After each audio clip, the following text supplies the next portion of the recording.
Before we begin the story, let us know where you're watching from by leaving a comment below.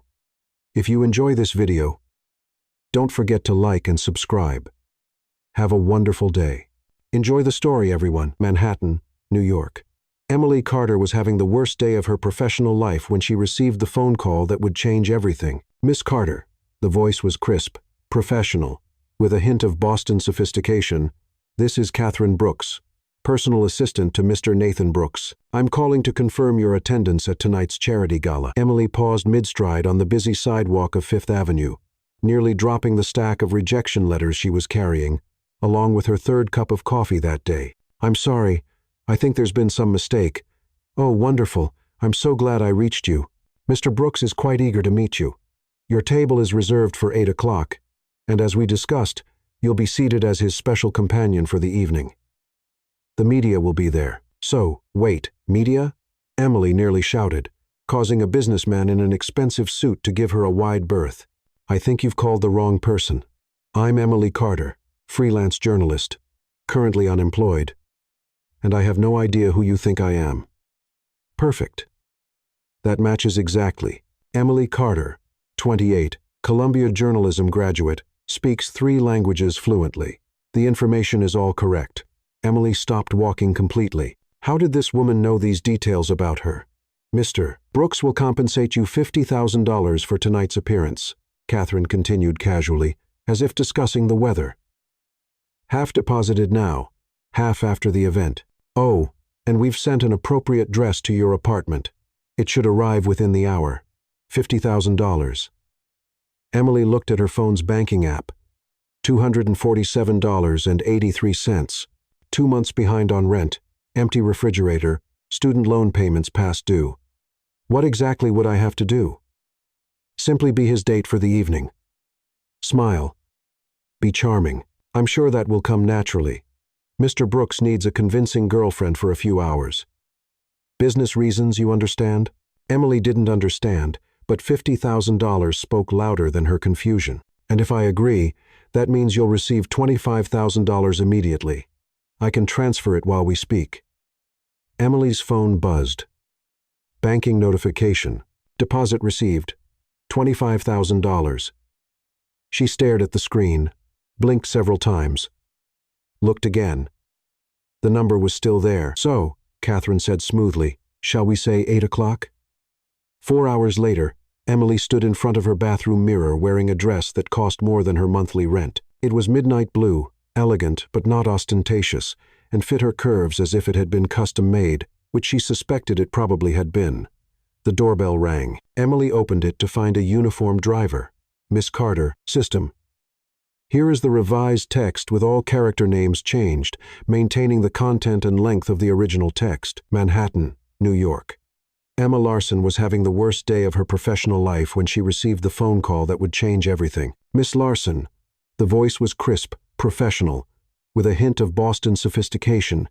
This is Abigail Foster, personal assistant to Mr. Julian Foster. I'm calling to confirm your attendance at tonight's charity gala. Emma paused mid-stride on the busy sidewalk of Fifth Avenue, nearly dropping the stack of rejection letters she was carrying, along with her third cup of coffee that day. I'm sorry. I think there's been some mistake. Oh, wonderful. I'm so glad I reached you. Mr. Foster is quite eager to meet you. Your table is reserved for 8 o'clock, and as we discussed, you'll be seated as his special companion for the evening. The media will be there. So, wait, media? Emma nearly shouted, causing a businessman in an expensive suit to give her a wide berth. I think you've called the wrong person. I'm Emma Larson, freelance journalist, currently unemployed, and I have no idea who you think I am. Perfect. That matches exactly. Emma Larson, 28, Columbia journalism graduate, speaks 3 languages fluently. The information is all correct. Emma stopped walking completely. How did this woman know these details about her? Mr. Foster will compensate you $50,000 for tonight's appearance. Abigail continued casually, as if discussing the weather. Half deposited now, half after the event. Oh, and we've sent an appropriate dress to your apartment. It should arrive within the hour. $50,000. Emma looked at her phone's banking app. $247.83. 2 months behind on rent, empty refrigerator, student loan payments past due. What exactly would I have to do? Simply be his date for the evening. Smile. Be charming. I'm sure that will come naturally. Mr. Foster needs a convincing girlfriend for a few hours. Business reasons, you understand. Emma didn't understand, but $50,000 spoke louder than her confusion. And if I agree, that means you'll receive $25,000 immediately. I can transfer it while we speak. Emma's phone buzzed. Banking notification. Deposit received. $25,000. She stared at the screen, blinked several times, looked again. The number was still there. So, Abigail said smoothly, shall we say 8 o'clock?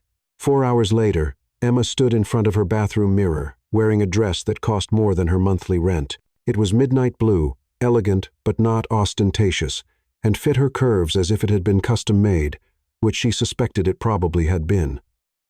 The doorbell rang. Emma opened it to find a uniformed driver. Miss Larson, I'm here to escort you to the plaza. The car, a sleek black Mercedes, felt like stepping into another world. Emma settled into the leather seats, trying not to look too impressed, and checked her phone again. $25,000. Real money. In her actual account. When they arrived at the Plaza Hotel, Emma understood why they needed a fake girlfriend.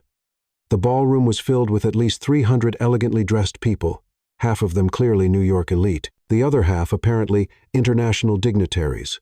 Camera flashes popped constantly throughout the room. There, Abigail appeared beside her as if materialized from thin air. She was a woman in her 42nd, impeccably dressed, who surveyed Emma with professional approval. You look perfect. I still don't know anything about him. What if I can't pull this off? You'll be fine. Abigail's smile was confident. You've been dating Julian for 2 months. You met at a book launch in Soho.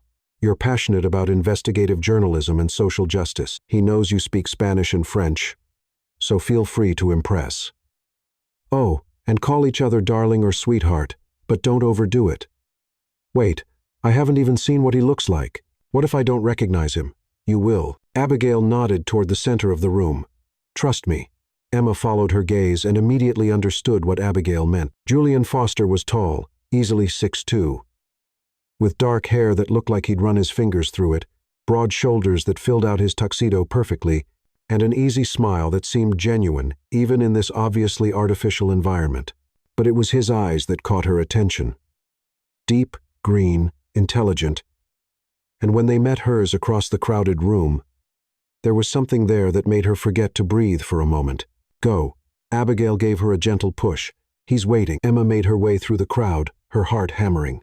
When she was just a few feet away, Julian turned fully toward her, and that smile became even more devastating. Emma, his voice was deep, warm, with just a hint of a California accent that somehow made her name sound like music. You look absolutely stunning. For a second, she forgot this was all fake. The way he said it, the way his eyes lit up when he saw her, it felt completely real.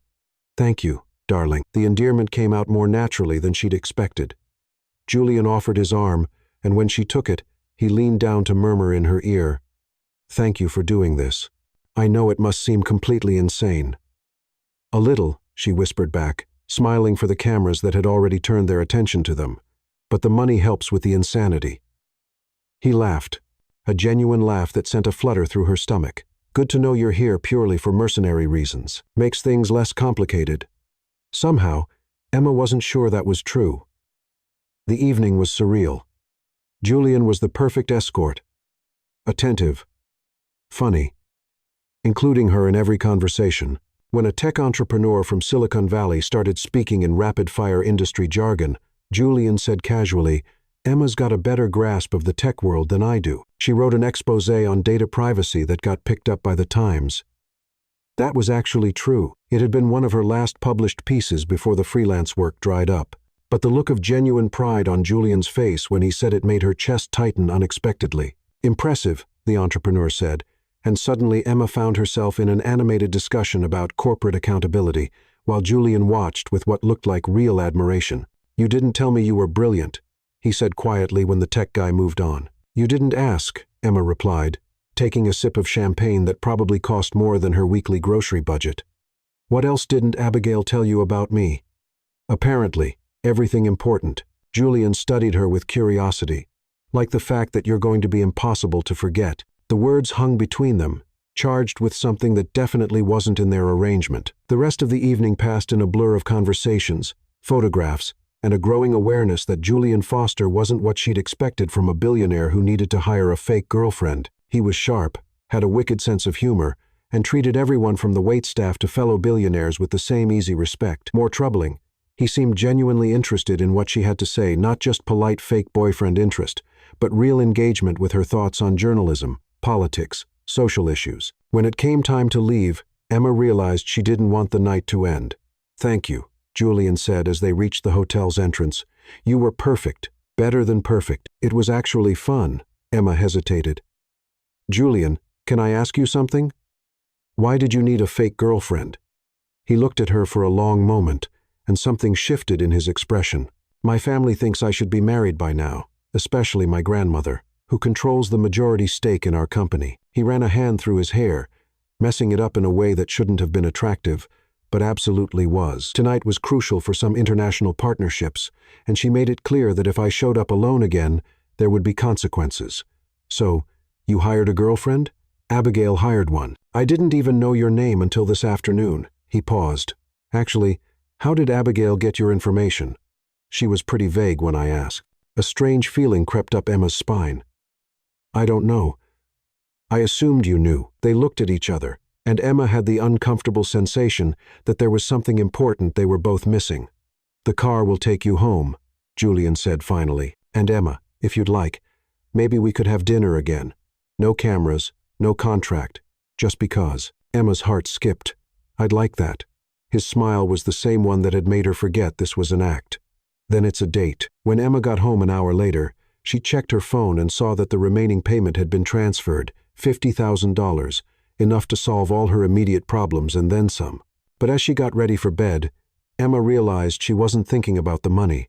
She was thinking about deep green eyes and the way Julian had said her name. She was thinking about his genuine laugh and how he treated everyone at the gala with such natural respect. She was thinking about how, for a few hours, pretending to be Julian Foster's girlfriend had felt like the most natural thing in the world. Her phone buzzed.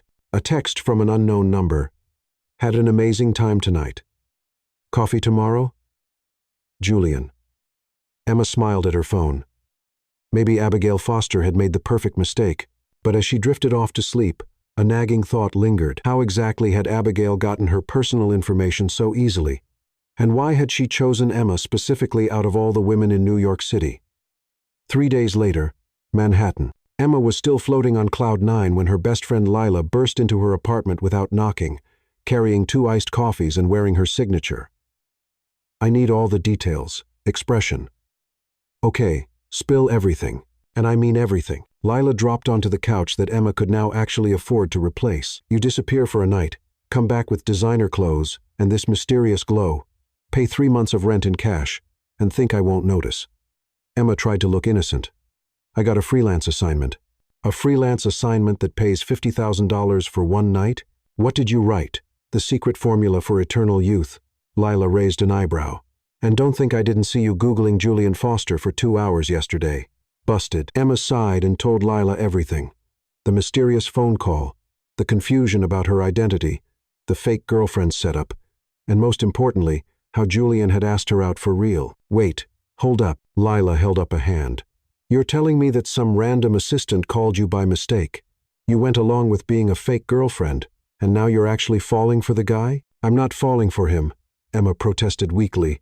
"We just connected. Connected while you were literally being paid to fake a connection." "But it didn't feel fake," Emma insisted. "Lila, you should have seen how he treated everyone.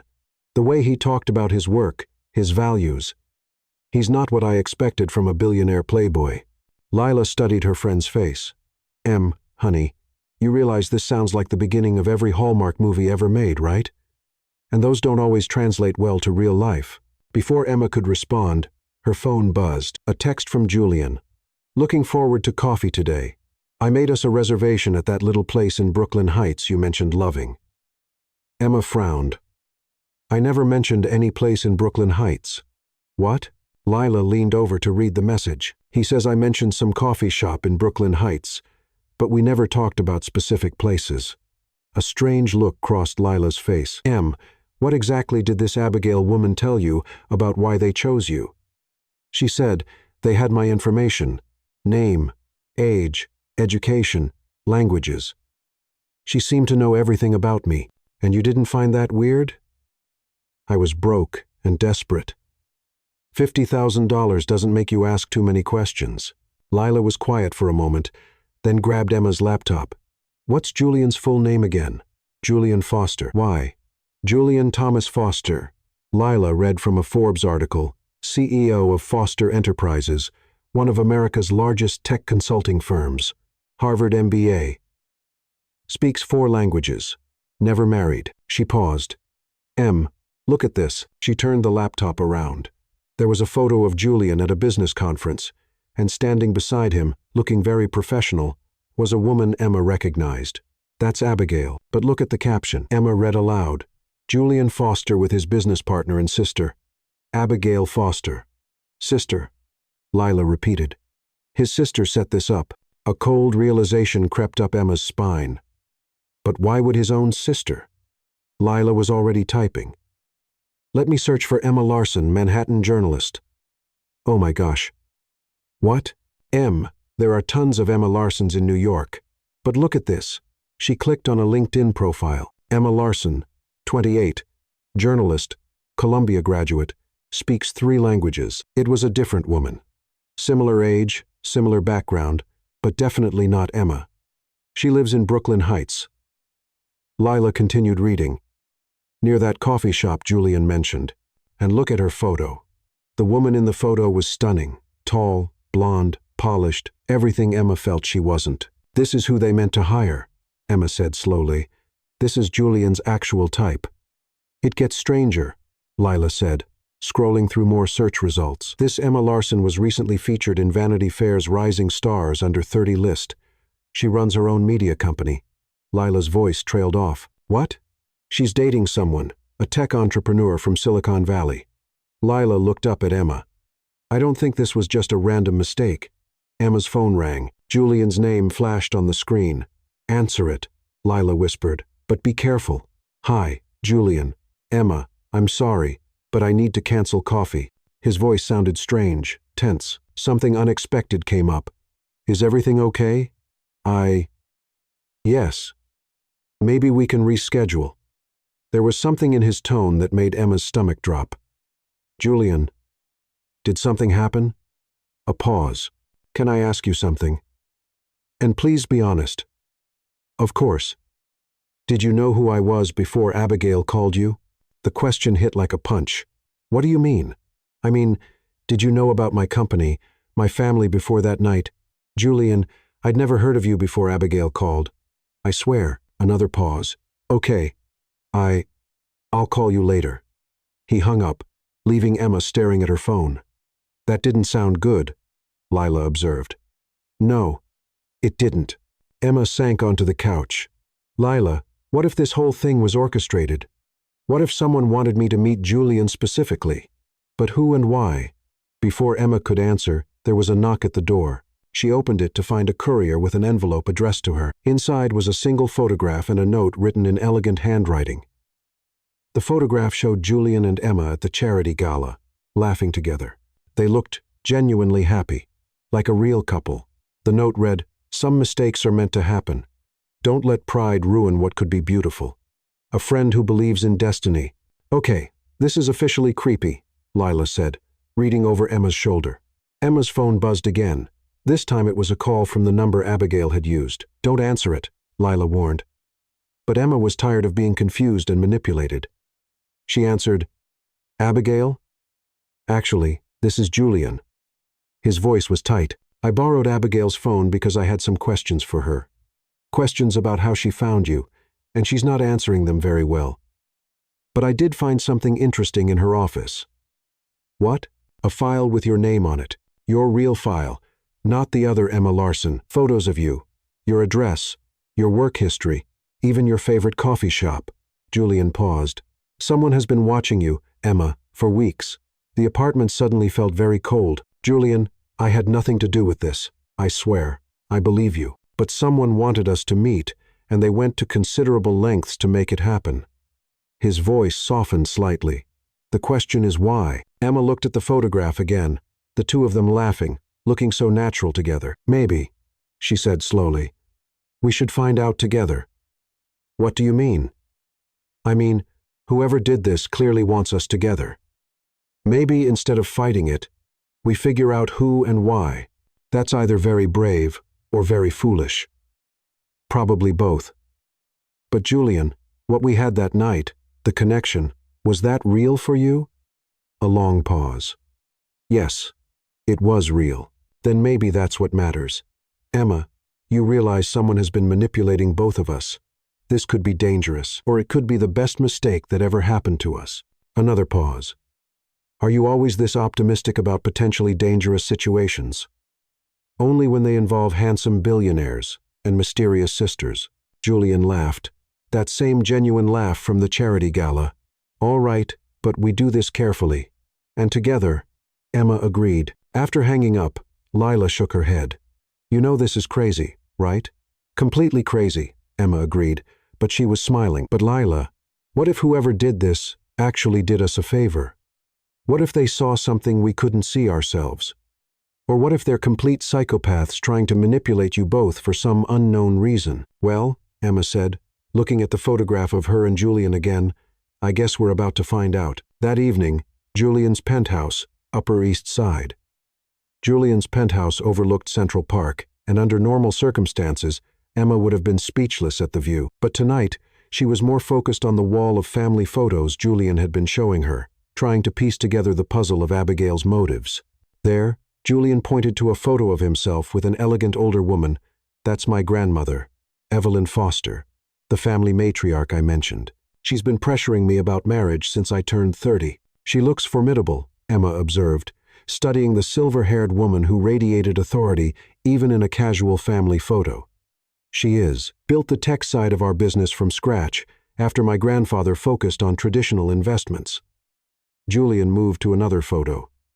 And this is Abigail with our parents. They died in a car accident when I was 22 and she was 18. Emma's heart clenched. Julian, I'm so sorry. It's been 10 years, but it made Abigail and me incredibly close. We only had each other and grandmother Evelyn. His expression darkened slightly, which is why what she did feels like such a betrayal. Emma was studying the photos when something caught her eye. Julian, who's that? She pointed to a young woman in several of the photos, always standing close to Julian, but somehow seeming separate from the family group. Julian's jaw tightened. That's Lauren Caldwell, my ex-fiancée. Ex-fiancée? Emma turned to face him. You didn't mention being engaged. It ended 18 months ago, mutual decision, but his tone suggested it had been anything but mutual. Our families had been friends since childhood. Very traditional arrangement, very convenient for business. What happened? Julian walked to the floor-to-ceiling windows, looking out at the city lights. I realized I didn't want to marry someone just because it made sense on paper. I wanted to marry someone I actually loved. The word love hung in the air between them, heavy with meaning, and Lauren wasn't pleased. Neither was her family or mine, for that matter. Julian turned back to Emma. Breaking that engagement damaged some important business relationships, cost us a major merger with the Caldwell Group. Emma felt a chill of understanding. Julian, what if Abigail's matchmaking isn't just about your grandmother wanting you married? What if it's about your family wanting you married to someone who won't disrupt business? You mean someone they can control, or someone they think would be better for the company than my independent streak? Julian's phone buzzed. Abigail's name appeared on the screen. Answer it, Emma said, but put it on speaker. Abigail, Julian said, his voice carefully neutral. Jules, thank goodness. I've been trying to reach you. Abigail's voice was cheerful, but there was an undertone of tension. How did coffee go with Emma? Julian looked at Emma. We rescheduled. Abigail, I need answers. About how exactly you found Emma her real contact information, not some professional network nonsense. A pause. Jules, sweetheart, why all the questions? Isn't it enough that it worked out perfectly? You two looked absolutely magical together at the gala. Abigail? Julian's voice was sharper now. I found the surveillance file in your office. The one with Emma's photos and personal information going back weeks. Silence on the other end. Abigail. All right. Fine. Abigail's voice changed. becoming more serious. Do you remember Café Gramercy? You go there every Tuesday morning for your standing meeting with the patent attorneys. Julian frowned. Yes, 4 weeks ago, you helped a young woman who dropped her laptop bag in the rain. You gave her your umbrella and helped her save her work. Emma's breath caught. She remembered that morning perfectly. She'd been rushing to meet a potential client, clumsy and stressed, when a kind stranger had literally saved her laptop and her assignment. That was you, Julian said, staring at Emma. You were so kind to me, Emma whispered. I never forgot it. Neither did Abigail, apparently, Julian said, still looking at Emma, but speaking to the phone. You were watching. I was having a business lunch at the table by the window, Abigail admitted. And Jules, the way you looked at her. I'd never seen you look at anyone like that. Not even Lauren. So, you decided to manipulate us both. I decided to give fate a helping hand. Abigail's composure was cracking. Jules, you've been miserable since you broke up with Lauren. And this girl, Emma, she practically glowed when you helped her. I could see it from across the cafe. So, you had her investigated. I had her researched. There's a difference. Not to me. Jules, listen. No, you listen. Julian's voice was ice cold now. You violated both our privacy. You manipulated us into a fake relationship. And you did it all without our consent. I did it because I love you. Abigail's professional mask finally slipped completely. Jules, our family has been pushing you to reconcile with Lauren for months. Grandmother Evelyn, the board of directors, even the Caldwells are still hoping you'll come to your senses. Emma felt the blood drain from her face. This was bigger than just family pressure. They don't care if you're happy, Abigail continued, her voice thick with emotion. They care about stock prices and merger opportunities. Lauren's family still controls 15% of Foster Enterprises stock, and they're threatening to sell to our competitors if you don't. If I don't. What? Julian's voice was deadly quiet. If you don't give the relationship another chance, and you thought hiring Emma would solve this, how exactly? I thought if you met someone real, someone who could love you for you and not your portfolio, you'd finally have the strength to stand up to them all. Emma found her voice. Abigail, what makes you think I'm the right person for that? Because you didn't know who he was when you met him in the cafe, but you still smiled at him like he'd made your whole day. Because when he helped you, you looked at him like he was a hero, not a bank account. And, Abigail's voice softened, because I've watched my brother be lonely for 18 months, afraid to trust anyone new because he thinks they're all after his money. But with you, even in fake circumstances, he was himself again. Julian was staring at Emma, and she could see him processing everything. There's something else you both need to know, Abigail said quietly. What now? Julian asked, though he sounded resigned rather than angry. Grandmother Evelyn wants to meet Emma tomorrow. Julian went very still. What? She saw the photos from the charity gala in the Times Society section. She's intrigued. Abigail, absolutely not. Jules, she's flying in from the Hamptons specifically to meet her. If you don't bring Emma, then I don't bring her. Grandmother Evelyn will have to be disappointed. She said if you show up without your girlfriend, she'll assume you're not serious about anyone, and she'll support the board's recommendation about Lauren. Emma saw Julian go pale. What board recommendation? The merger proposal. Lauren's family is offering to drop their threat to sell their shares if you agree to a 6-month reconciliation period, which is just code for get back together or lose the company, Julian said grimly. Pretty much, Abigail admitted. Emma watched Julian's face as he realized the trap he was in. This wasn't just about family expectations. It was about his life's work. Julian, Emma said quietly, maybe I should meet her. No, I won't drag you into this mess. I'm already in it. And besides, she managed a small smile. I'm curious about the woman who raised someone like you. Emma, you don't understand. My grandmother is formidable. She'll see through any pretense immediately. Then we don't pretend. We tell her the truth. That we met by chance. That we're getting to know each other. And that we're not making any promises about the future. Julian looked at her for a long moment. You're serious. I'm serious. Abigail, Julian said into the phone, set up the meeting, but somewhere public, somewhere Emma will feel comfortable.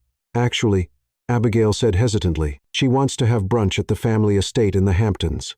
Absolutely not. It's not really a request, Jules. It's more of a royal summons. Julian closed his eyes. Fine.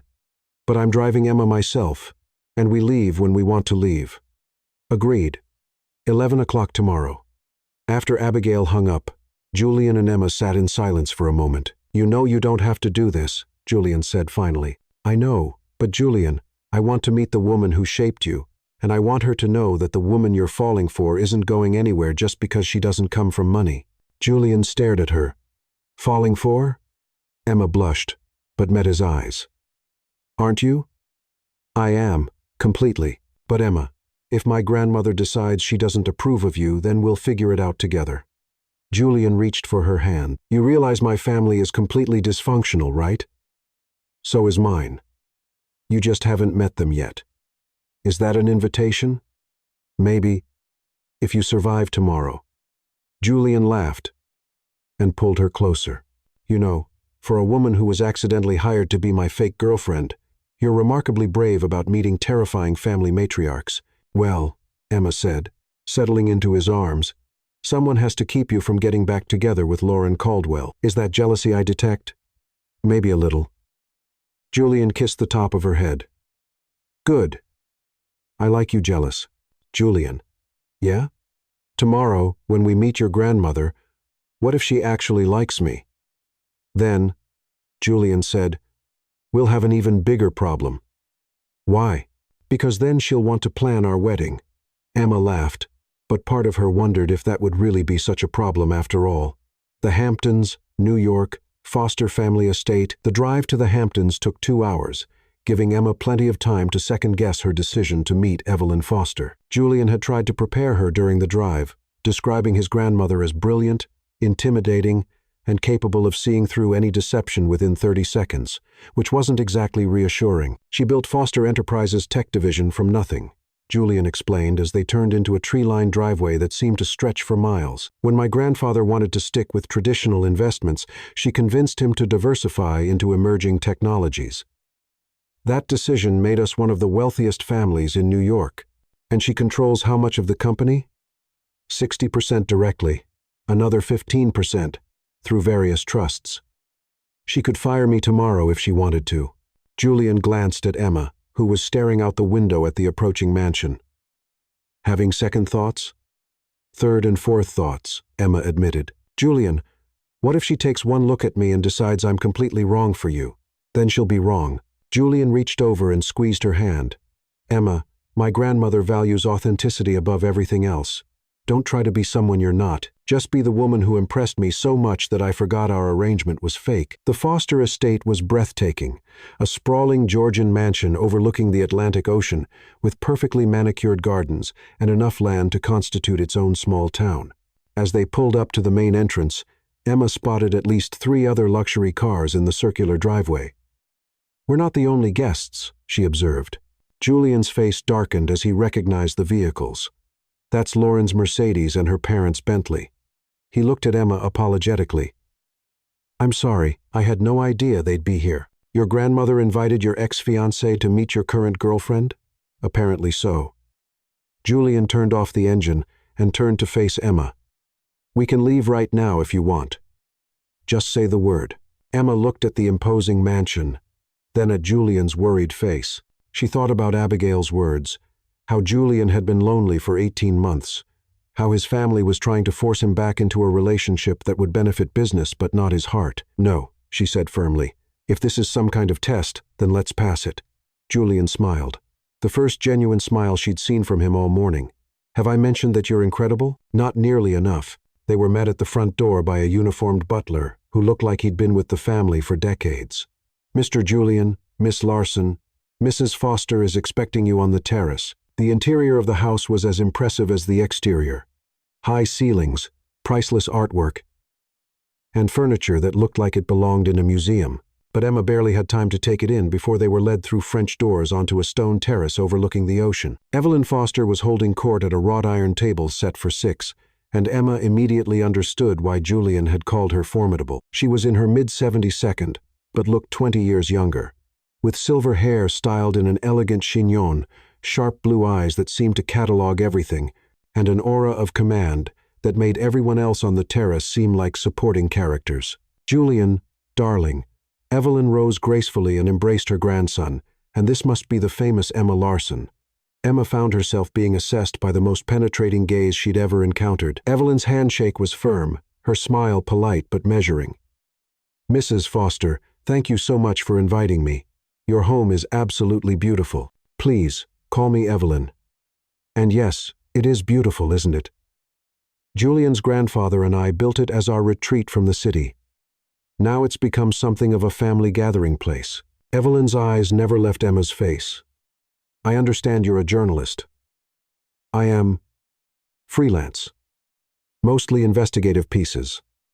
"How interesting. And what draws you to investigative work?" Emma sensed this was more than polite conversation. "I believe people deserve to know the truth, especially when powerful interests would prefer they didn't." Evelyn's eyebrow arched slightly, whether in approval or concern, Emma couldn't tell. "Julian," a familiar voice interrupted. "What a pleasant surprise."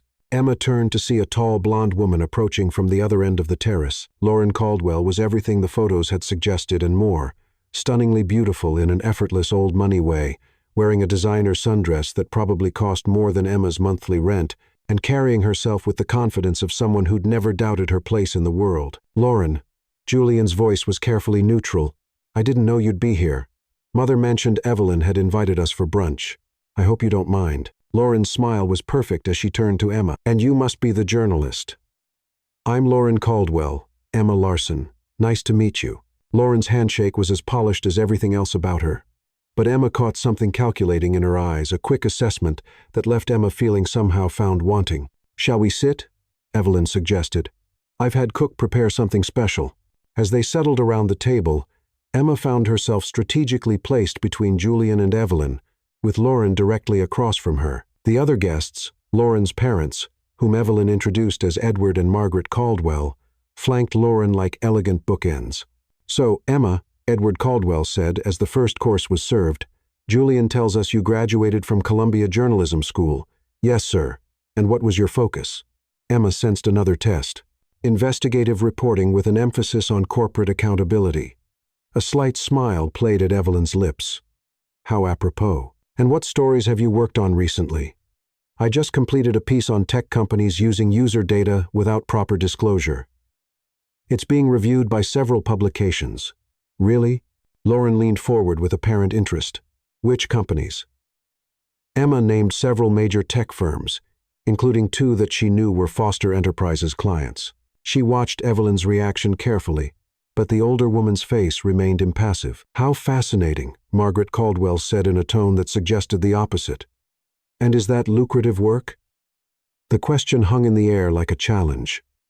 Emma felt Julian tense beside her. "It can be," Emma replied evenly, "when publications are willing to pay for thorough research and fact-checking.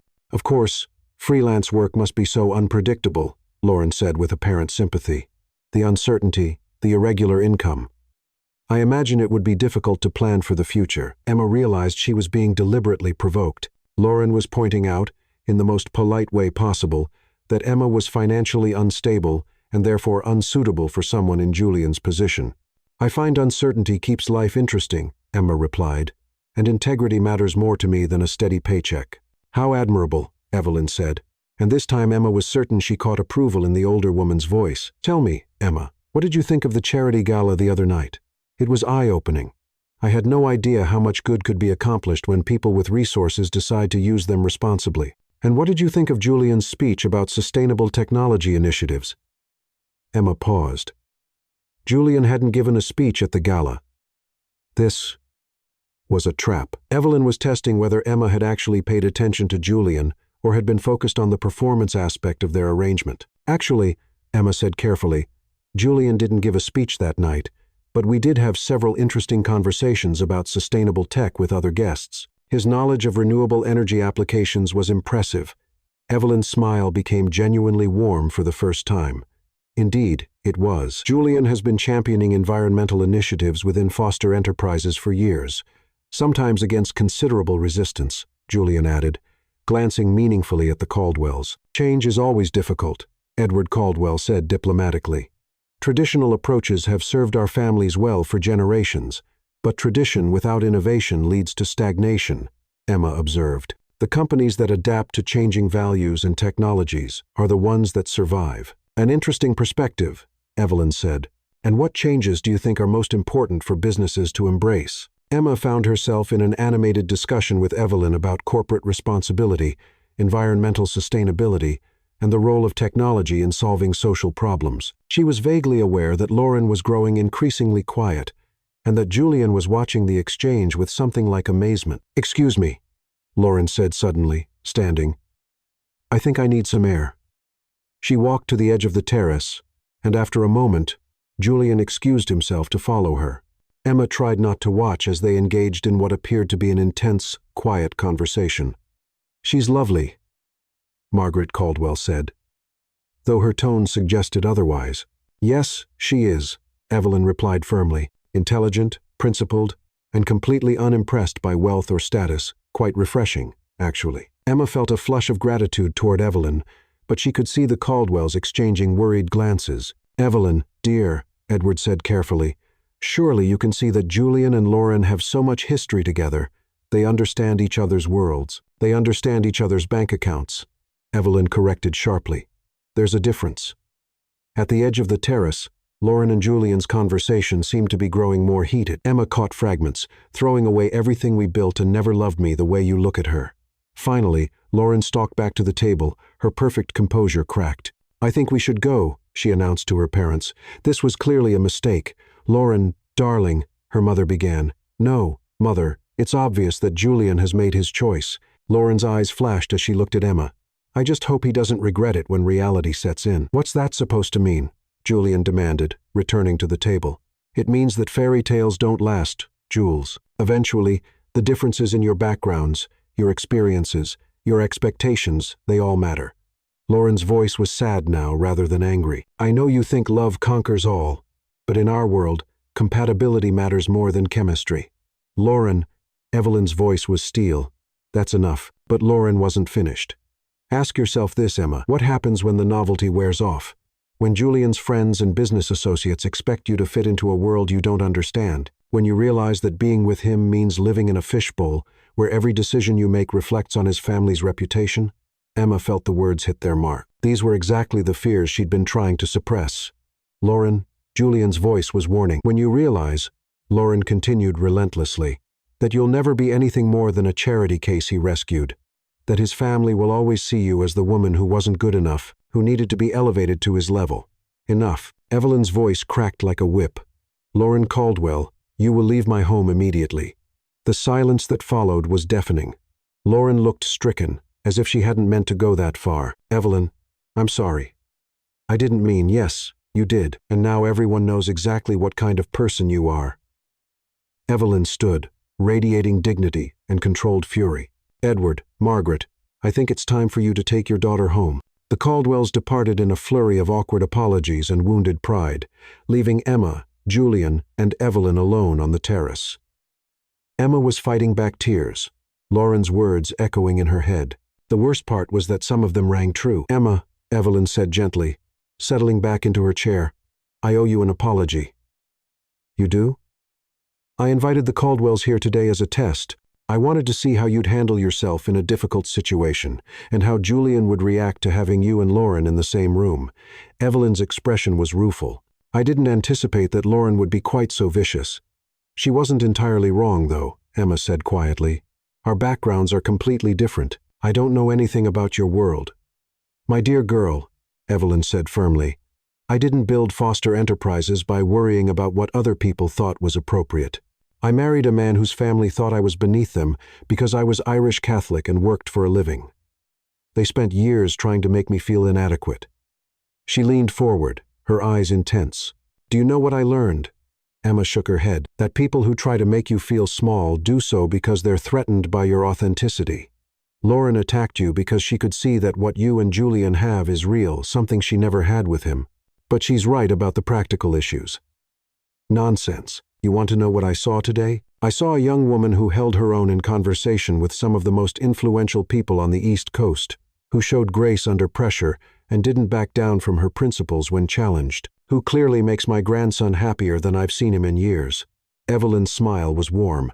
That's not someone who needs to be elevated to anyone's level. That's someone who elevates others, simply by being herself. Emma felt tears threatening again, but for different reasons this time. Julian, Evelyn continued, you've been an idiot for the past 18 months, trying to find someone who fits some imaginary ideal instead of recognizing real value when it was right in front of you. Don't make that mistake again. Julian reached for Emma's hand. I don't intend to. Good, because Emma, if you're willing to put up with my insufferable grandson and his complicated family, you have my complete support. Evelyn's eyes twinkled. And I should warn you, when Evelyn Foster gives her support, it's rather comprehensive. What do you mean? Emma asked. I mean that the Caldwells' little stock manipulation scheme just became irrelevant. I've been looking for an excuse to buy out their shares anyway. Their business practices have become increasingly questionable. Evelyn's smile turned predatory. Consider it my engagement gift, grandmother, Julian said carefully. We're not engaged yet, Evelyn replied serenely. But I have excellent instincts about these things. As if on cue, Abigail appeared on the terrace, slightly out of breath. I'm sorry I'm late. Traffic was murder getting out of the city. She stopped short when she saw only the three of them. Where are the Caldwells? Gone, Evelyn said simply, and good riddance. Abigail's eyes widened as she took in the scene. Emma looking slightly stunned, Julian protective and relieved, and Evelyn radiating satisfaction. What did I miss? The end of the Lauren Caldwell era, Julian said, putting his arm around Emma, and hopefully the beginning of something much better. Abigail grinned. So, my matchmaking worked. Your manipulation worked, Julian corrected, but only because you accidentally found exactly the right woman. It wasn't an accident, Abigail said smugly. I told you I have excellent instincts. Apparently, it runs in the family, Evelyn observed. Now, shall we have dessert? I believe we have something to celebrate. As they settled in for what turned into a 3-hour meal filled with family stories, gentle teasing, and increasingly comfortable conversation, Emma began to understand what she'd stumbled into. This wasn't just a wealthy family. It was a group of people who, despite their considerable resources and influence, valued authenticity, intelligence, and loyalty above all else. So what happens now? Emma asked as they prepared to leave.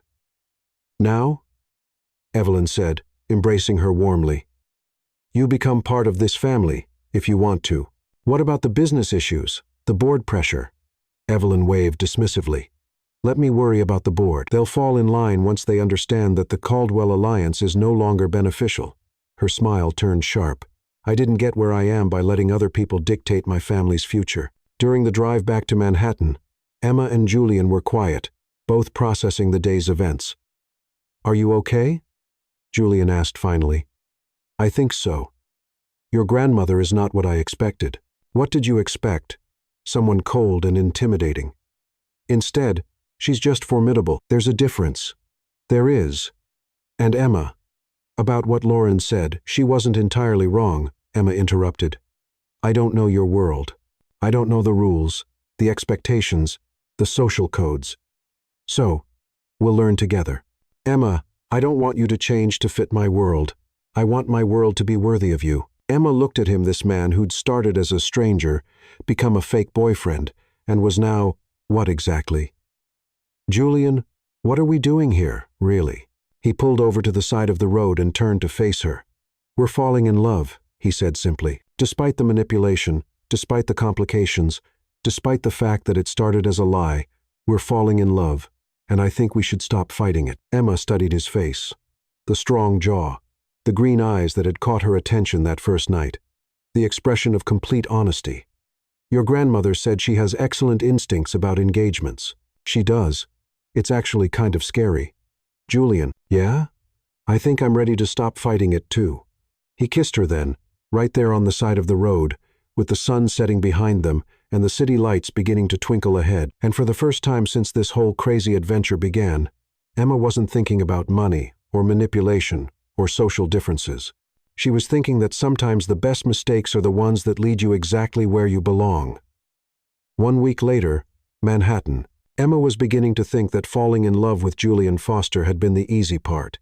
It was everything that came after that threatened to overwhelm her completely. The past week had been a whirlwind of activity that left her feeling like Alice tumbling down the rabbit hole. Evelyn had wasted no time in making good on her promise to handle the business complications. By Wednesday, news broke that Foster Enterprises had acquired the Caldwell Group's shares in what the financial press called a brilliant strategic move. By Friday, Lauren Caldwell was reportedly engaged to a banking heir from Boston, which, according to Abigail, was suspiciously convenient timing. But it wasn't the business machinations that had Emma's head spinning.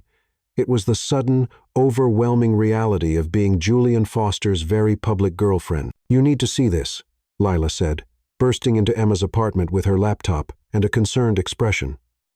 "It's trending on social media." Emma looked up from the article she was trying to write, a piece about sustainable agriculture that seemed laughably mundane compared to her current life circumstances. "What's trending?" "You are." Lila turned the laptop around, revealing a Twitter thread with thousands of retweets. The header read, "Who is Emma Larson? Everything we know about Julian Foster's mystery girlfriend." Emma's stomach dropped as she scrolled through the thread. Someone had done an impressively thorough investigation of her life, complete with her college graduation photos, excerpts from articles she'd written, and even a picture of her apartment building. "This is insane," she breathed. "How did they get all this information?" "Welcome to dating a billionaire," Lila said grimly. "Look at the comments." The comments were a mix of curiosity, admiration, and outright hostility. Some praised her journalistic work and called her a refreshing change from the usual socialite types. Others questioned her motives, suggested she was a gold digger, and speculated about how long the relationship would last. But it was the comments from other journalists that stung the most. Several writers she'd previously respected had posted variations of, "Guess we know how Emma Larson plans to advance her career now," and from investigating corporations to sleeping with CEOs. Quite a career pivot. "Emma," Lila said gently, "you knew this was going to happen, right? You can't date someone that famous without people paying attention." "I knew, intellectually, but seeing it all laid out like this." Emma gestured helplessly at the screen. "Lila, they're questioning my professional integrity. These are people whose opinions matter in my field." Her phone rang. Julian's name appeared on the screen. "Hey," she answered, trying to sound normal. "Have you seen the social media stuff?" His voice was tight with anger. "Lila is showing me now." "I'm so sorry, Emma. I should have anticipated this. Should have prepared you better. My publicist is already working on damage control." "Your publicist?" "Sarah Thompson. She handles all media relations for Foster Enterprises. She's very good at her job." The idea of needing a publicist to manage her personal life felt surreal. "Julian, I don't know if I'm cut out for this level of scrutiny." "You shouldn't have to be. Listen, I'm coming over. We need to talk about how to handle this." After he hung up, Emma continued scrolling through the social media posts, each one making her feel smaller and more exposed. Lila sat beside her, offering silent support. "You know what the worst part is?" Emma said finally. "Some of these comments aren't wrong. I am from a completely different world than Julian. I am struggling financially. And yes, being with him does change my professional prospects. So what? You think you're the first person to fall in love across social classes? You think Evelyn Foster didn't face the same kind of scrutiny when she married into that family? That was different. She was building something, creating value. I'm just there." Lila grabbed the laptop and closed it firmly. "Emma Larson, you are one of the most talented investigative journalists I know. You've exposed corruption, held powerful people accountable, and done it all, while barely scraping by financially, because you refuse to compromise your principles. Don't let a bunch of internet trolls make you forget who you are."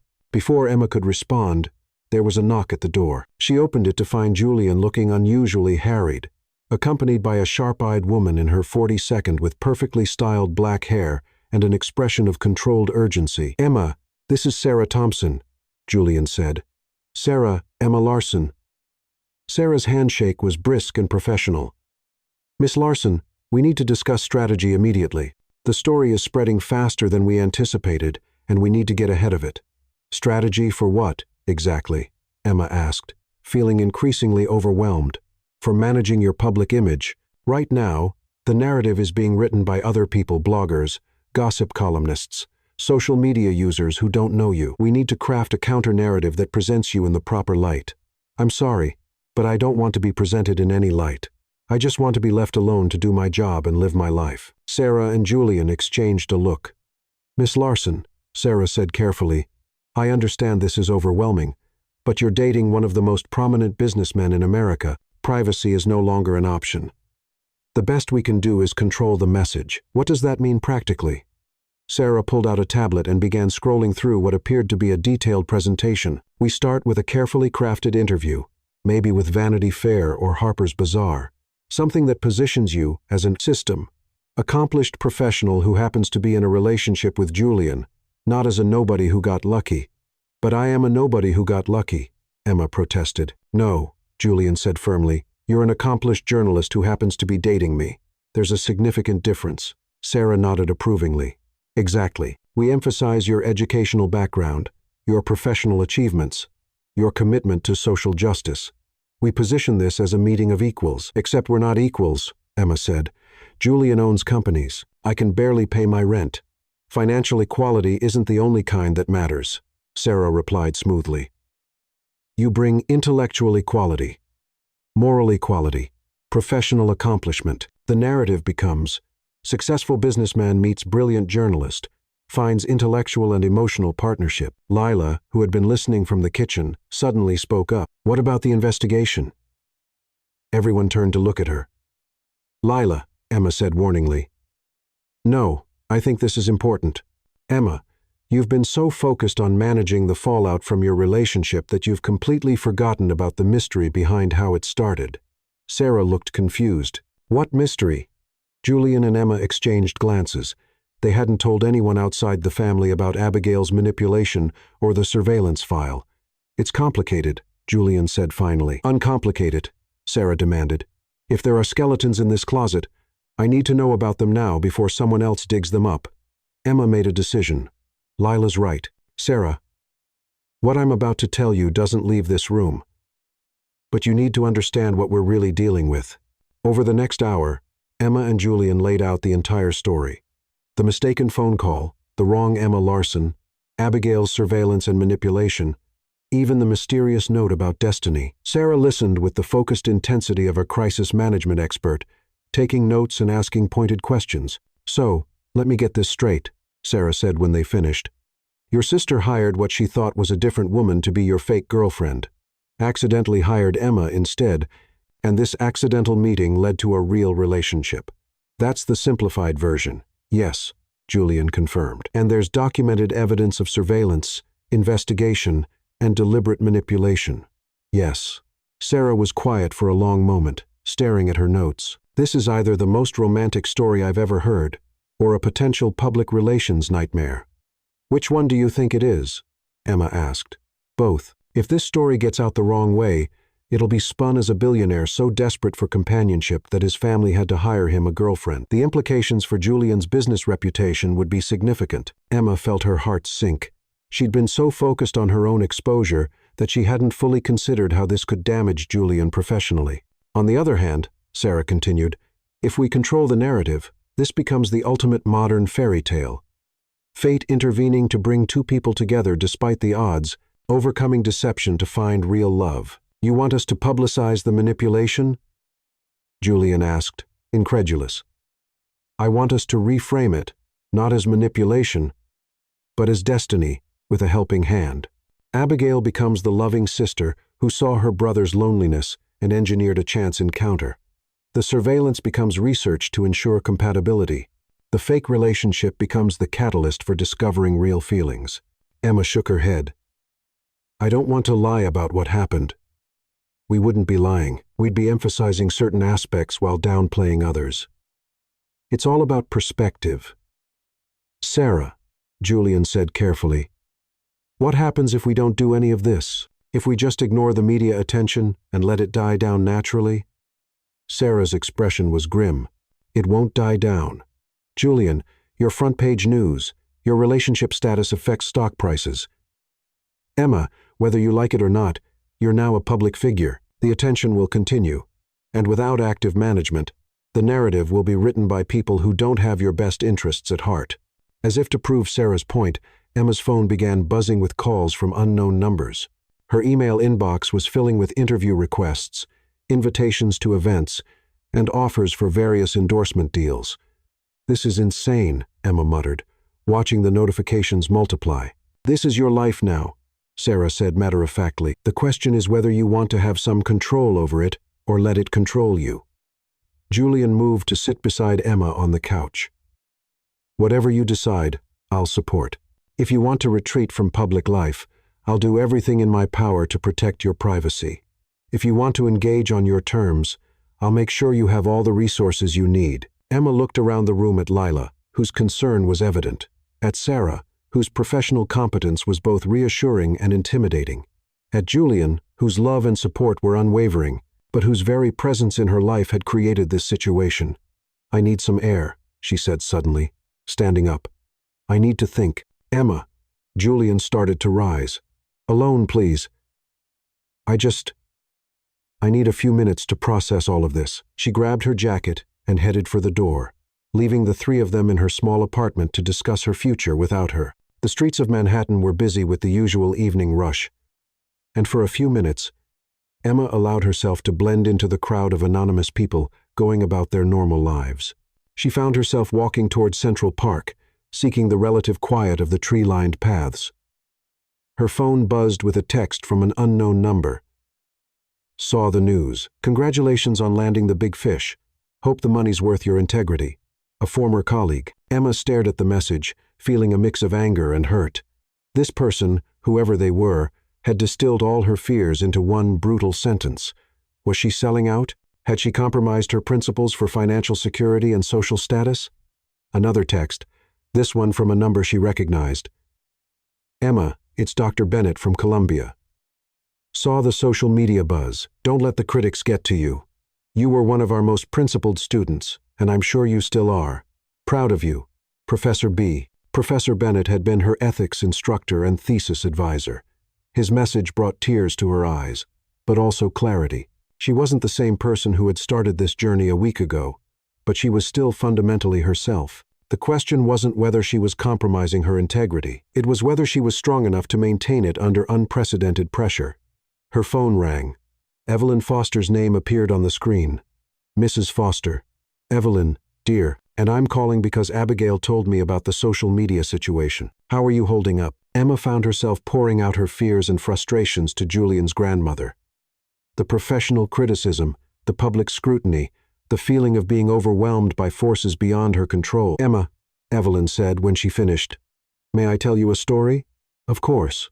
When I married Julian's grandfather in 1968, I was 23 years old and working as a secretary at an investment firm. Henry Foster was 35, recently inherited the family business, and considered one of the most eligible bachelors in New York. The society pages had a field day. Emma settled onto a park bench, listening intently. They called me a gold digger, a social climber, a secretary who had seduced her way into wealth. The criticism was vicious and relentless. I cried for weeks. What changed? I realized that their opinion of me mattered far less than my opinion of myself.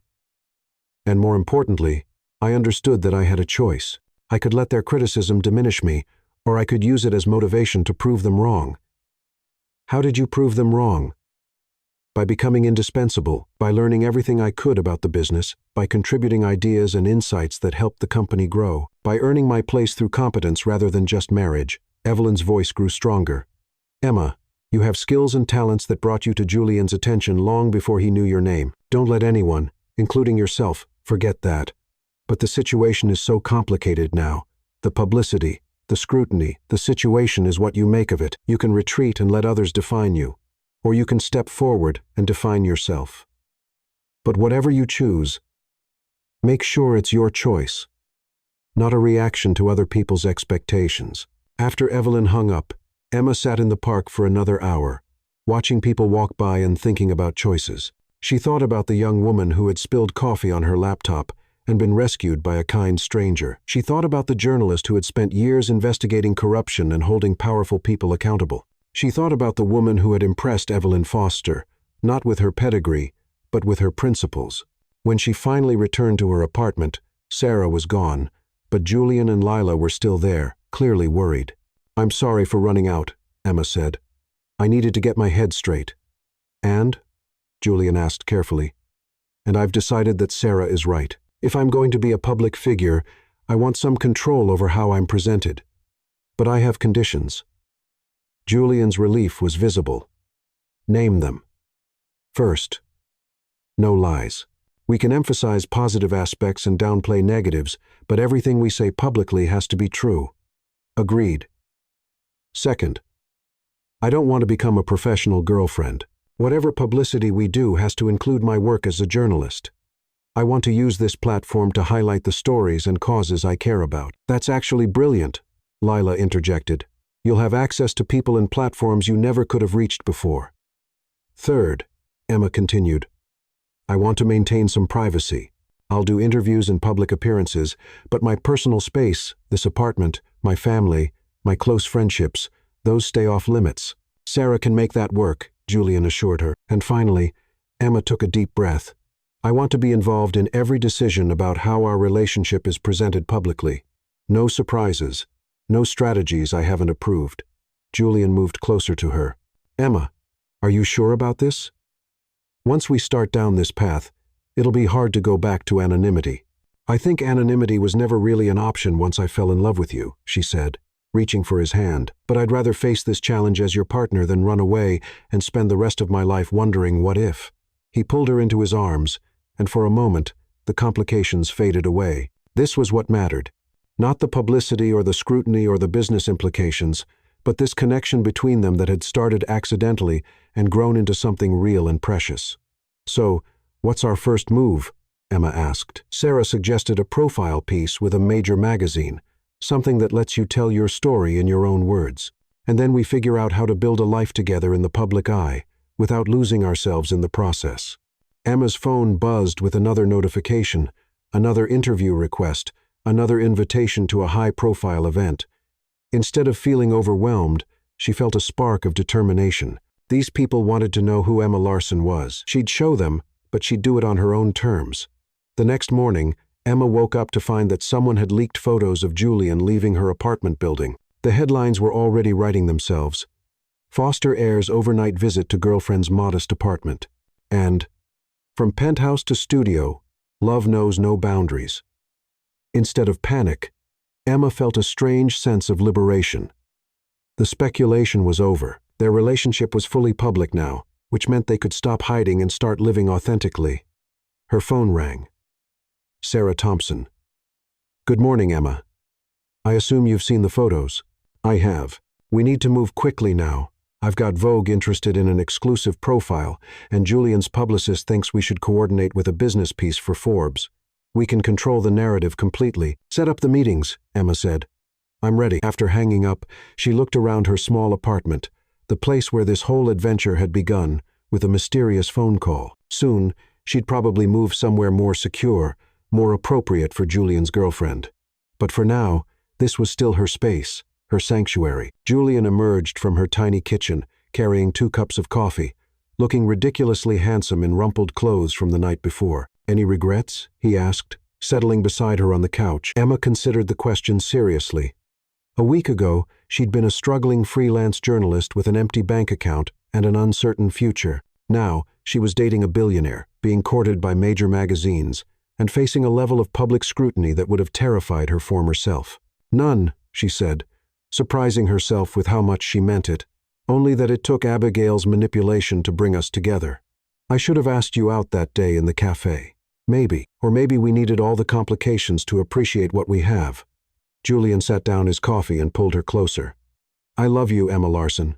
Fake girlfriend, real girlfriend, future wife. Whatever title you want to claim, I love you. Future wife? Emma raised an eyebrow. Too presumptuous? Ask me again in 6 months when we've survived our first major scandal together. Deal. But Emma, he continued, I have a feeling we can survive anything as long as we're honest with each other and remember that none of this, the money, the publicity, the business pressure matters as much as what we found together. Emma kissed him, tasting coffee and possibility and the promise of a future that was uncertain but no longer frightening. Outside her window, Manhattan was waking up to another day of possibilities, and for the first time since this whole adventure began, Emma felt ready to meet whatever came next.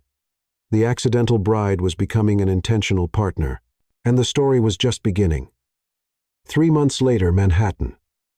The Vogue profile had been everything Sarah promised and more, shot by Annie Leibovitz in locations that ranged from Emma's old apartment to the Foster Enterprises boardroom. The 12-page spread titled "The Journalist Who Captured a Foster Heart" had repositioned Emma from mystery girlfriend to accomplished professional in the public consciousness. The Forbes piece on Julian had run simultaneously, painting them as a power couple united by shared values and complementary strengths, but it was the investigative piece Emma had published in The Atlantic 3 weeks later that truly changed everything. Corporate accountability in the digital age. How tech giants manipulate public opinion had been 6 months in the making. Begun long before she'd ever heard of Julian Foster. The timing of its publication, however, couldn't have been more perfect. Here was proof that Emma Larson was nobody's trophy girlfriend. She was a journalist with the skills and courage to take on billion-dollar corporations. The article had sparked congressional hearings, SEC investigations, and a reckoning within the tech industry that was still playing out. More importantly for Emma, it had silenced most of her critics and established her as a serious voice in contemporary journalism. Now, as she sat in the back of a town car heading toward the Plaza Hotel for the Metropolitan Museum's annual benefit gala, Emma reflected on how much had changed since that first charity event 3 months ago. "You're nervous," Julian observed, adjusting his bow tie in the reflection of the car window. "A little," Emma admitted, smoothing the skirt of her custom Valentino gown, midnight blue, like the dress from their first evening together, but infinitely more sophisticated. "This is my first Met Gala. The guest list reads like a who's who of American culture. You'll be fine. You've interviewed senators and CEOs. A few celebrities and philanthropists should be easy." "It's not the celebrities I'm worried about," Emma said. "It's the other journalists. Half the media establishment will be there, and some of them still see me as the journalist who's sleeping her way to access." Julian reached for her hand. "Emma, your Atlantic piece changed the national conversation about corporate responsibility. Anyone who still questions your credentials is willfully ignorant." The car pulled up to the red carpet, and Emma felt her nerves spike. Through the tinted windows, she could see the wall of photographers, the velvet ropes, the controlled chaos of one of New York's most prestigious social events. "Ready?" Julian asked. Emma took a deep breath, remembering Evelyn Foster's advice about defining herself rather than letting others do it. "Ready." The moment they stepped out of the car, camera flashes exploded around them. Emma had grown somewhat accustomed to media attention over the past 3 months, but this was on another level entirely. She could hear photographers shouting their names, reporters calling out questions, fans screaming from behind the barriers. "Emma, Julian, over here, Miss Larson. How does it feel to be dating America's most eligible bachelor? Mr. Foster, any comment on the rumors about an engagement?" That last question made both of them pause. They'd been careful not to discuss marriage publicly, though the speculation had been constant since Evelyn's comments about wedding planning had somehow leaked to the gossip columns. "Just keep walking and smile," Julian murmured, his hand steady on her back as they made their way up the museum steps. Inside the museum, the atmosphere was more controlled, but no less intense. The cream of American society mingled beneath priceless works of art. Champagne flowed freely, and conversations that would shape policy and culture for months to come happened in whispered asides. "Emma Larson," a familiar voice called out across the crowded reception area. Emma turned to see Elizabeth Harper, the editor-in-chief of Harper's Bazaar, approaching with a warm smile. Elizabeth had been one of the first major media figures to publicly support Emma during the early days of the scrutiny. "Elizabeth, wonderful to see you. You look absolutely stunning, dear. And congratulations on the Atlantic piece. Brilliant work. Thank you. That means a great deal coming from you. Have you given any thought to book proposals? I have several publishers who would be very interested in expanding that corporate accountability theme into a full-length investigation." Before Emma could respond, they were joined by David Kim, the investigative reporter whose Pulitzer Prize-winning series on political corruption had inspired Emma to pursue journalism in the first place. "The famous Emma Larson," David said with a grin. "I have to admit, when the social media frenzy first started, I was skeptical. But that Atlantic piece, outstanding work. You've got sources in places most of us can only dream of reaching." The conversation continued for several more minutes, with Elizabeth and David discussing story ideas, potential collaborations, and the current state of investigative journalism. Emma found herself relaxing as the discussion moved away from her relationship and focused purely on her professional work. "Excuse me," a sharp voice interrupted. I couldn't help but overhear. They turned to see a woman in her 52nd with perfectly coiffed blonde hair and a smile that didn't reach her eyes. Emma recognized her immediately. Barbara Langston, gossip columnist for the New York Post and one of her harshest critics. "Barbara," Elizabeth said coolly. "How nice to see you, Elizabeth." "David, so good to see you both." "And Miss Larson, of course. I was just telling my readers how fascinating it is to watch someone leverage a romantic relationship into professional opportunities." The comment landed like a slap. Emma felt her cheeks burn. But before she could respond, David stepped forward. "Barbara, that's an interesting perspective, considering Emma's Atlantic piece was in development long before she met Julian Foster. In fact, if you'd done your research, you'd know she was investigating corporate malfeasance while living paycheck to paycheck. Hardly the actions of someone motivated by social climbing." "Of course," Barbara replied smoothly, though one has to wonder about the timing of the publication. So convenient to have such a prestigious platform just when she needed to establish credibility. "The timing," Elizabeth interjected, "was determined by our editorial calendar and the completion of Emma's research. The Atlantic doesn't publish pieces as favors to anyone, regardless of who they're dating." Emma found her voice. "Mrs. Langston, I understand your skepticism. The circumstances of my relationship with Julian are unusual, and I know it's easier to assume the worst about people's motivations, but I'd encourage you to judge me based on my work, not my personal life." "How noble," Barbara said with a condescending smile, "though I can't help but notice that your work has certainly benefited from your access to Foster Enterprises' boardroom. Hasn't it? Amazing how doors open when you're sleeping with the right person." The accusation hung in the air like poison. Emma felt her carefully constructed composure beginning to crack. This was exactly what she'd feared. That no matter what she accomplished, there would always be people ready to diminish it by attributing her success to her relationship rather than her abilities. "That's enough." Julian's voice cut through the tension like a blade. He appeared beside Emma, his usual easy charm replaced by something much more dangerous. "Barbara, I believe you owe Emma an apology. Mr. Foster, how gallant. Though I was simply making an observation about you were implying that my girlfriend traded sexual favors for professional advancement," Julian said, his voice deadly quiet. "Which is not only offensive, it's demonstrably false. Emma's investigation began months before we met, involved companies that have no connection to Foster Enterprises, and was completed using sources she developed through years of ethical journalism." "Julian, it's okay," Emma said quietly, though she was grateful for his defense. "No, it's not okay." Julian's eyes never left Barbara's face. "You want to criticize me? Fine. You want to question my business decisions or my qualifications?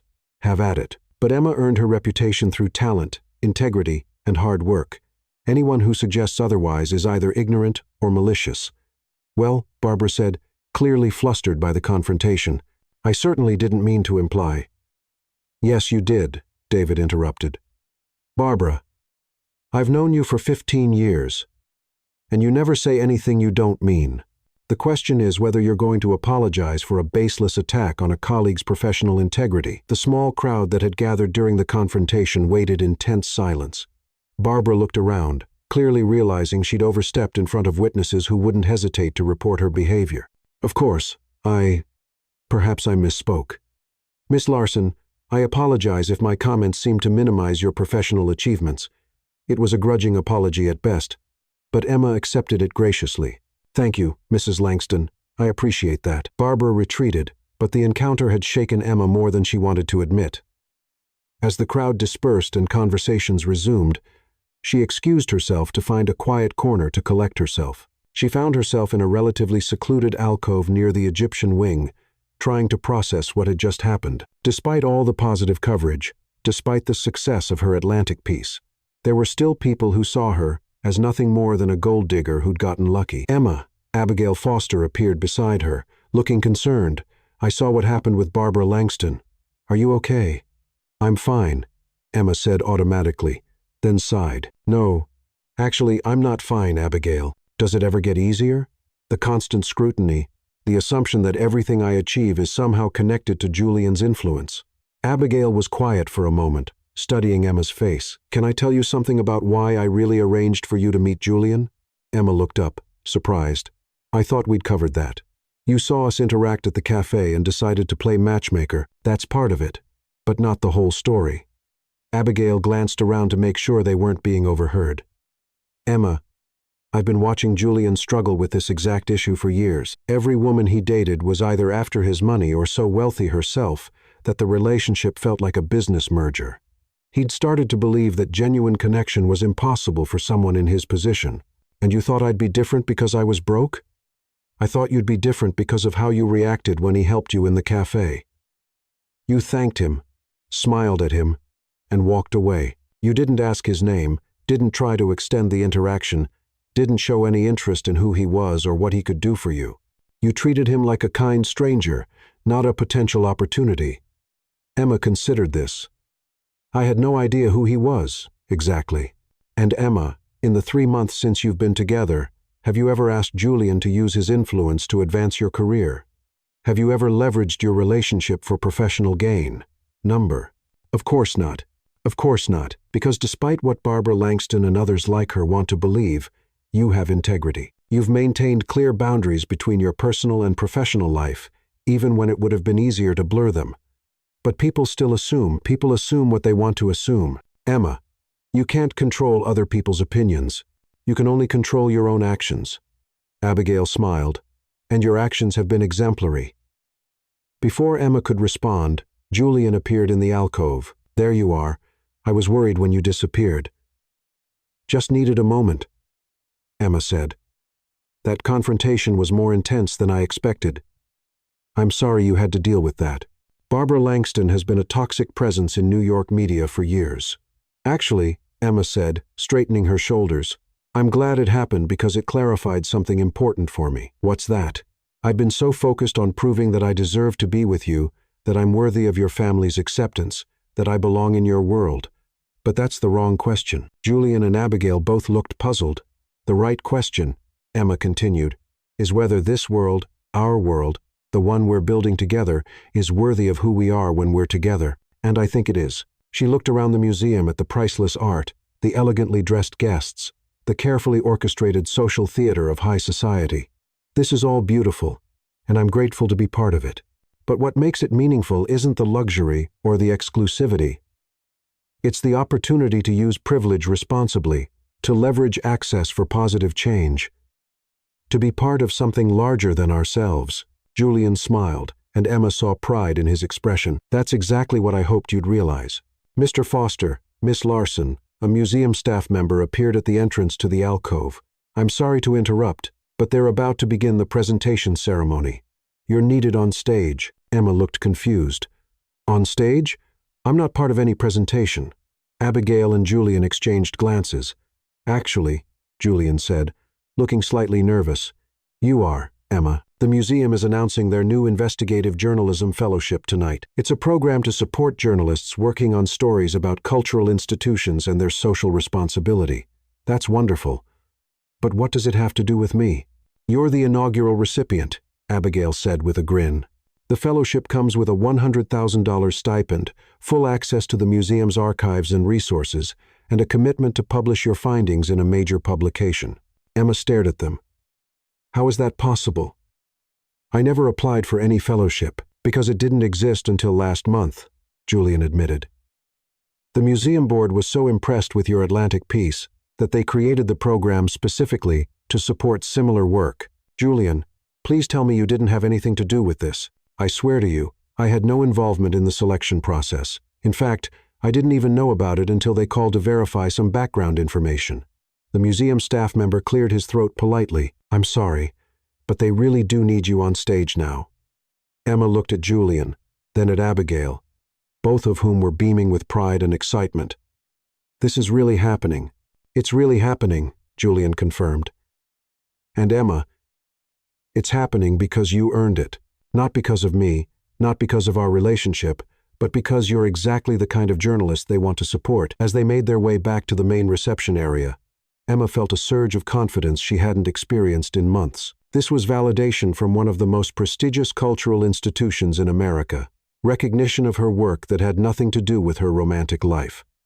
The presentation ceremony was surreal. Standing on stage in front of hundreds of influential New Yorkers, accepting recognition for professional achievement rather than social status. Emma felt like she was finally inhabiting the life she'd always wanted, but never dared to imagine. "This fellowship represents everything I believe about the power of journalism," she said into the microphone, looking out at the sea of faces. "The responsibility to investigate, to question, to hold even our most cherished institutions accountable to their highest ideals." She caught sight of Julian in the audience, his face glowing with pride, and felt a rush of love so intense it nearly took her breath away. "I'm honored to be part of this program and excited to begin work on what I hope will be a meaningful contribution to our understanding of cultural institutions in American society."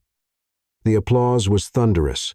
As Emma left the stage, she was immediately surrounded by congratulations, business cards, interview requests, and collaboration offers. For the first time since her relationship with Julian became public, the professional attention was entirely separate from the personal interest. "How does it feel?" Sarah Thompson appeared beside her with a satisfied smile. "To be celebrated for your mind rather than your love life." "Incredible," Emma said honestly. "Like I can finally breathe." "Good, because this is just the beginning. That fellowship is going to open doors you didn't even know existed. And Emma, they're doors you'll be walking through because you earned the right to be there." The rest of the evening passed in a blur of networking, celebration, and growing excitement about the fellowship project.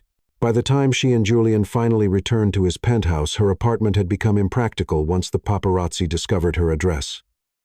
Emma was exhausted but exhilarated. "I'm proud of you," Julian said as they stood on his terrace overlooking Central Park. "Not just for tonight, but for how you've handled everything these past 3 months. The scrutiny, the criticism, the pressure to become someone else. You've stayed true to yourself through all of it." "It wasn't easy," Emma admitted. "There were times I wanted to run away from all of it. The attention, the expectations, even from you." "What changed?" Emma considered the question. "I realized that running away would mean giving up the best thing that ever happened to me.